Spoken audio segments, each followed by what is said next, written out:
अखिल विश्वाला शांततेचा क्रांतीरूपी संदेश देणारे तथागत गौतम बुद्ध, आपल्या रयतेच्या डोळ्यातील अश्रू पाहून प्रसंगी बादशाहची चाकरी आबादित ठेवणारे शहाजीराजे भोसले, आपल्या पतीच्या विचारांचा डोलारा आपल्या खांद्यावर घेऊन स्वराज्याच्या सिंहाला आणि छाव्याला अर्पण करणाऱ्या माता म्हणजेच राजमाता जिजाऊमासाहेब.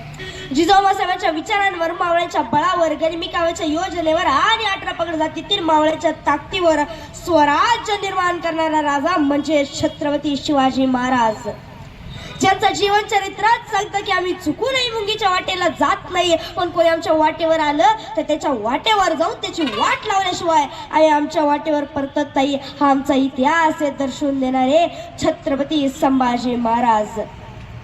आणि हेच रयतेचं राज्य यावं यासाठी ज्या ज्या महामानवांनी आपलं बलिदान दिलं त्या सर्व महामानवांना माझा मानाचा मुजरा.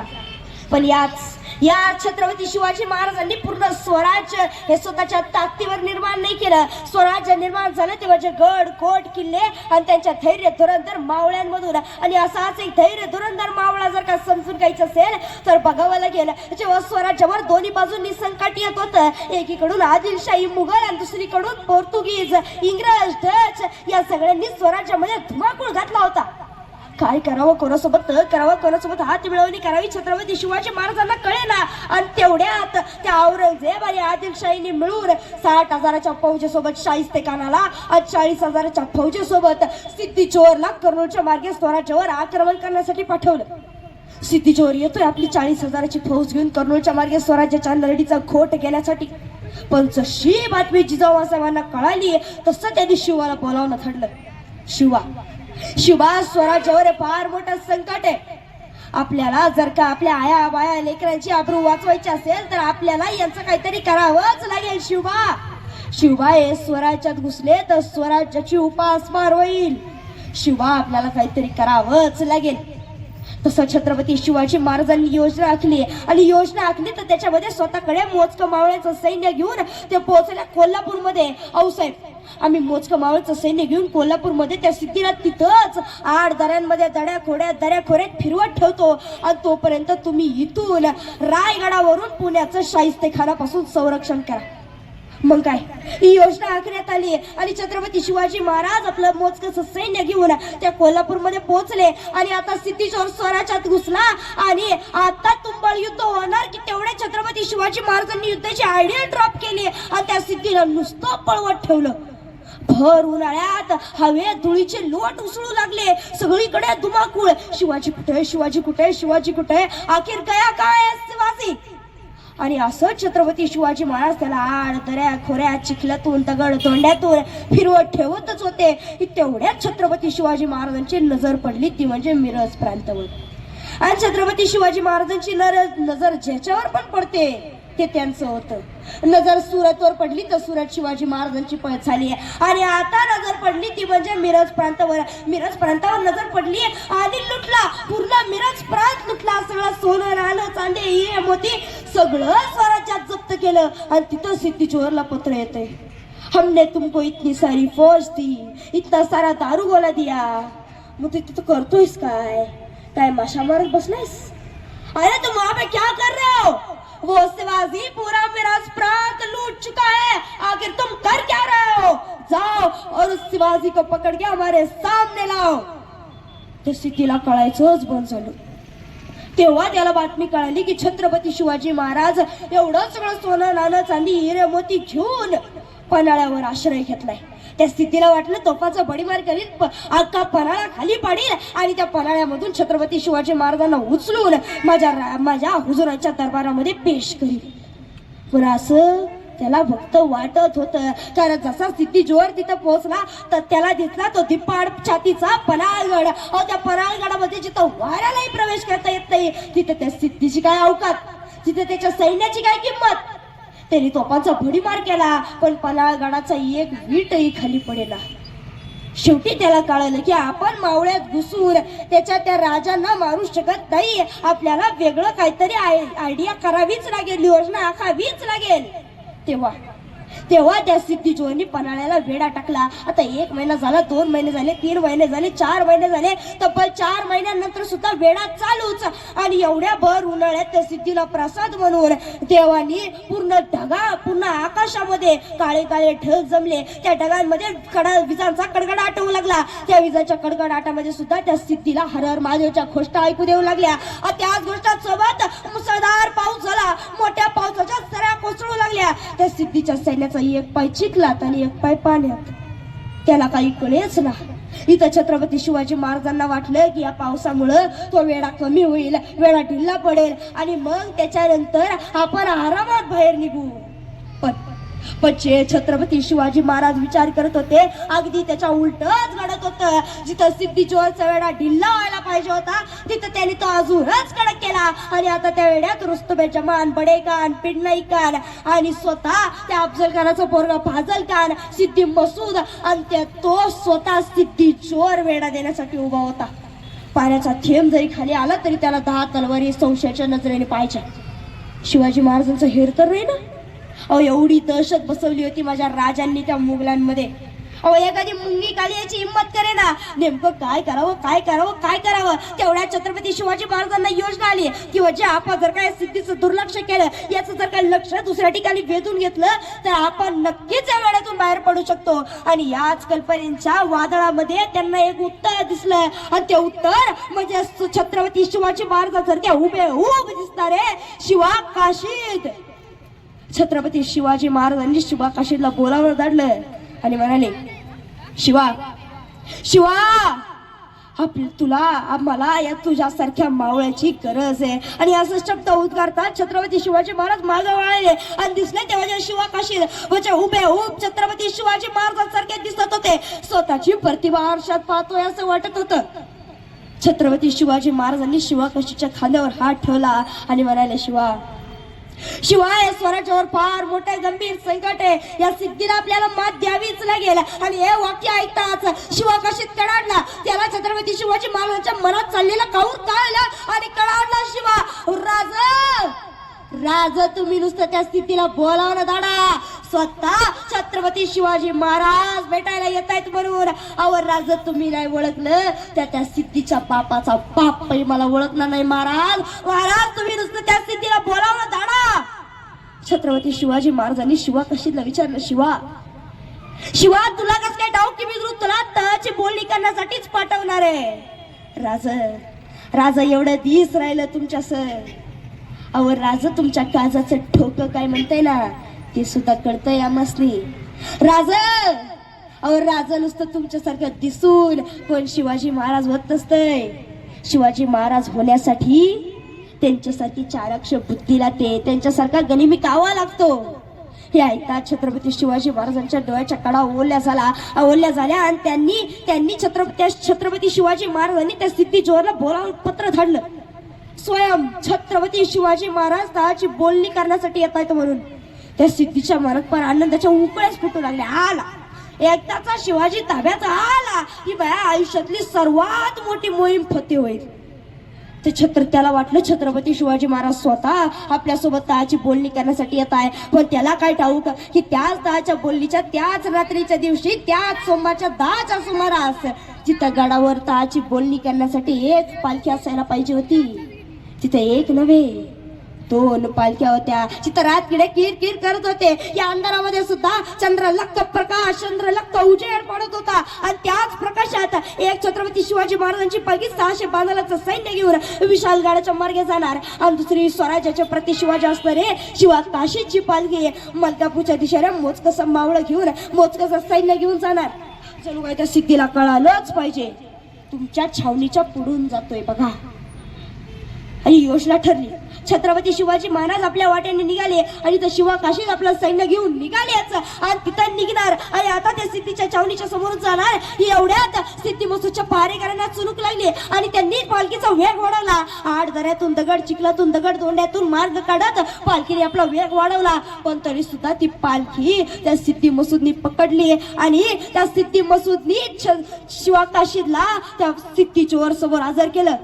हुजूर हमने उस शिवाजी को पकड़ लिया. क्या? लाओ उसे हमारे सामने. शिवाकाशीला समोर आणण्यात आलं. जिथं पूर्ण मुघल सल्तनत खुश होती, तिथं अजून सुद्धा दोन संशयी डोळे त्या शिवाकाशीला पाहत होते, ते म्हणजे फाजल खानाचे. फाजल खान म्हणाला, हमने तो सुना है और देखा भी है कि तुम बहुत बहादुर हो, बहुत चालाक हो, तो भाग क्यों रहा था? सच सच बताओ, कौन हो तुम? मैं हूँ शिवाजी. सच सच बताओ, कौन हो तुम? अरे मीच शिवाजी भैरवी काय तू? आखिर का इस बार आखिर का पूछा हूँ. अगर इस बार नहीं बताया तो मेरी शमशेर तुम्हारा खून पीने के लिए तरस रही है. आखिर का बताओ, कौन हो तुम? अरे मीच शिवाजी, त्या बापाचा जरा कोतळा बाहेर काढला ना, तोच मी शिवाजी. त्या बादशाला, त्या औरंग्याला ज्याने याड करून ठेवलंय ना, तोच मी शिवाजी. हे ऐकता त्या बाजारगाराने आपली तलवार काढली आणि समतीची वार केला. स्वराज्याचा मान सन्मान असताना चिरेटोप खाली पडला. तसं त्या पाजलगाडीच्या पायखालची जमीन सरकली. तो वरडला, हुजूर, मैंने कहा था मैंने कि ये शिवाजी नहीं है. तुम पागल वागल तो नहीं हो गए? यही तो है शिवाजी. अरे हुजूर, मैं पागल भी नहीं हुआ हूँ और ये काफर शिवाजी भी नहीं है. हुजूर, जब मेरा बाजान का खून हुआ था तब कृष्णाजी भास्कर कुलकर्णी ने इसके माथे पर एक वार किया था और वो वार इसके माथे पर नहीं है. हुजूर, हुजूर यानी पक्का शिवाजी नाही आहे और हमें फसाया गया है. हे ऐकल्यानंतर त्या सिद्धिजोरने सुद्धा तपासणी केली आणि त्याला कळले हे शिवाजी महाराज नाही. वाटलंच होते शिवाजी महाराज पळून जातील. पकडा आता. त्यांनी आपलं सिद्धी मसूदचं सैन्य 5000च्या फौजेसोबत पाठवलं, पण अजून सुद्धा इथं फाजल खानाचा प्रश्न गेला नाही. आखिरकार तो सवाल पूछूंगा, सच सच जवाब देना. पहला सवाल, कौन हो तुम? और दूसरा, तुम्हारे शिवाजी महाराज कहाँ पे? अरे माझं राज म्हणजे वाघ आहे, वाघ. त्याला पकडणं म्हणजे तुमच्यासारख्या कुत्र्यांचं काम नाही. तुला ठाऊक आहे का मी कोण आहे ते? अरे शिवा काशीद म्हणतात त्या देवाला, शिवा काशीद. अरे जन्मलं जरी शिवा काशीद म्हणून ना, तरी मरतोय शिवाजी महाराज म्हणून. अरे याच्यात काही कमी गर्व आहे का रे? हे ऐकताच त्या पाजलगाराची शमशेर सुचली आणि ती शमशेर बरोबर शिवाकाशीच्या मुंडक्या पार झाली आणि शिवाकाशीचं मुंडक धडा वेगळं झालं आणि आपण गडाच्या पायथ्याशी तो जिवंत ज्वलंत ज्वालामुखी कायमचा शांत झाला. ही होती त्या शिवाकाशीची आपल्या राजासोबत निष्ठा. पण आजची निष्ठा, आजची राजकारण्यांची निष्ठा ही फक्त इलेक्शनच्या 2 दिवसांपूर्वीचीच. इलेक्शनच्या 2 दिवसांपूर्वी आपल्या घरी येणार, हातावर 1000 रुपये टेकवणार आणि म्हणणार आम्हाला वोट करा. ते 1000 रुपये पाहून आपण सुद्धा त्यांना वोट करतो. पण कधी त्या 1000 रुपयांचं गणित केलंय? त्या 1000 रुपयांचं गणित करून बघा. एका वर्षामध्ये 365 दिवस आणि याच 365 दिवसांना जर का 5 सोबत गुणाकार केला तर उत्तर येतं 1825 दिवस. आणि याच 1825 ला जर का तुम्ही तुमच्या 1000 रुपयांसोबत भागाकार केला तर उत्तर येतं 1.825 रुपीज, म्हणजे 1 रुपये. इथं बसलेल्या सर्व लोकांना माझा प्रश्न आहे, 1 रुपयाची किंमत का आपली? 1 रुपयाची आपली 1 रुपयाची किंमत. आपली किंमत डॉक्टर बाबासाहेब आंबेडकरांनी 2 वर्ष संविधान लिहून आपल्याला दिली. ही होती माझ्या राजाची निष्ठा. होत्या राजाच्या निष्ठेमुळेच आज आपण स्वातंत्र्याने श्वास घेऊ शकतो. डॉक्टर बाबासाहेब आंबेडकरांच्या त्या कलमांमुळेच आज आपण स्वातंत्र्याने जगू शकतो, जेवू शकतो, पाणी पिऊ शकतो, स्वातंत्र्याने श्वास घेऊ शकतो. ते फक्त आणि फक्त त्या महापुरुषांमुळे. पण जिथं आज आपण त्यांचे विचार बाळगले पाहिजे तिथं आपण त्याच महापुरुषांना धर्मांधतेमध्ये वाटून ठेवलंय. शिवाजी महाराज या धर्माचे, डॉक्टर बाबासाहेब आंबेडकर त्या धर्माचे, शाहू फुले त्या धर्माचे. काय चाललंय काय? या महापुरुषांना पण मूर्त्यांमध्ये बंदिस्त ठेवलंय. या महापुरुषांना तर मूर्त्यामधून बाहेर काढू शकत नाहीच, पण त्यांचे विचार नक्कीच जिवंत ज्वलंत करू शकतो. आणि त्यांचे विचार जर का जिवंत ज्वलंत करायचे असतील तर आपल्या या आजच्या युवांना सत्तेत जावं लागेल. जेव्हा आजचे युवा सत्तेत जातील तेव्हा खऱ्या या भारताची परिस्थिती बदलेल. कारण जर का असं नाही झालं तर एकीकडे टोपी, एकीकडे टिळा, एकीकडे भगवा, एकीकडे निळा आणि मध्येच दाबला जातो माणुसकीचा गळा. आणि हाच माणुसकीचा गळा दाबला जाऊ नये म्हणून तुमच्या समोर आनंद राऊत यांचे काही शब्द सांगू इच्छितो. भोंगा वाजलाय, भोंगा वाजलाय, भोंगा वाजलाय, वाजलाय वाजलाय.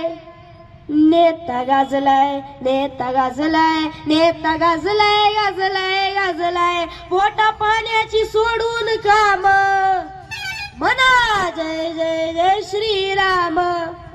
घरी सीतेला उपवास, माया बापाले वनवास. घरी सीतेला उपवास, माया बापाले वनवास. घरची अयोध्या जळताना, घरची अयोध्या जळताना प्रश्न रामाला पडलाय. भोंगा वाजलाय, भोंगा वाजलाय, भोंगा वाजलाय, वाजलाय वाजलाय. नेता गाजलाय, नेता गाजलाय, नेता गाजलाय, गाजलाय गाजलाय. लेका तू बंदा अल्लाचा. अरे पाथर पूजत हरी मिले तो मैं पूजू पहाड़. पाथर पूजत हरी मिले तो मैं पूजू पहाड़. घर की चाकी कोई ना पूजे, जाके पीस खाए संसार. अरे 1000 वर्षांपूर्वी लिहून ठेवले संत कबीरनी. भोंग्याविषयी लिहून ठेवलं एवढ्यापूर्वी. बघा, विचार करा. अरे नेक तू बंदा अल्लाचा, कर जिहाद मानवतेचा. पूर सटलेल्या चाली तू जपतो, लोकशाहीच्या डोळ्यात खुपतो. बुर सटलेल्या चाली तू जपतो, लोकशाहीच्या डोळ्यात खुपतो. बाहेरून विषाचा पेला, बाहेरून विषाचा पेला. कट्टरपंथीयांनी तुला पाजलाय. भोंगा वाजलाय, भोंगा वाजलाय, भोंगा वाजलाय, वाजलाय वाजलाय. नेता गाजलाय, नेता गाजलाय, नेता गाजलाय, गाजलाय गाजलाय. नेता रयतेचा नाही र कुणी. आता याच्याबद्दल काय म्हणायची गरज नाही. सगळे इथं सज्जन पुरुष आहेत, सगळ्यांना ठाऊक आहे आजच्या राजकारणाची परिस्थिती. नेता रयतेचा नाही र कुणी, सगळे एकाच माळीचे मनी. कधी पक्ष न तत्व बदलतील याची देवाला नाही र आम्ही. कुंकू एकाच्या नावाचं माती, कुंकू एकाच्या नावाचं माती. गर्भ दुसऱ्याच्या नावाचा धरलाय. भोंगा वाजलाय, भोंगा वाजलाय, भोंगा वाजलाय, वाजलाय वाजलाय. नेता गाजलाय, नेता गाजलाय, नेता गाजलाय, गाजलाय गाजलाय. राम भीम अल्लाह असतो, गावी एकाच ताटात बसतो. अरे दिल्ली मधून आपल्याला कळतं धर्म खतरे में है. मग आपल्याला वाटतं मुसलमानांची संख्या वाढली का बे, लोकशाही खतऱ्यात आहे का बे. खतऱ्यात काहीच नाही, खतऱ्यात या कार्यकर्त्यांची सत्ता आहे. अरे राम भीम अल्लाह असतो, गावी एकाच ताटात बसतो. आमच्या भुकेला धर्मच नसतो, धर्म दिल्लीत खतऱ्यात असतो. यांची येशीन फिरत्यात पोर, यांची येशीन फिरत्यात पोर. आमच्या मड्यावर धर्म बाजलाय. भोंगा वाजलाय, भोंगा वाजलाय, भोंगा वाजलाय, वाजलाय वाजलाय. नेता गाजलाय, नेता गाजलाय, नेता गाजलाय, गाजलाय गाजलाय. धन्यवाद.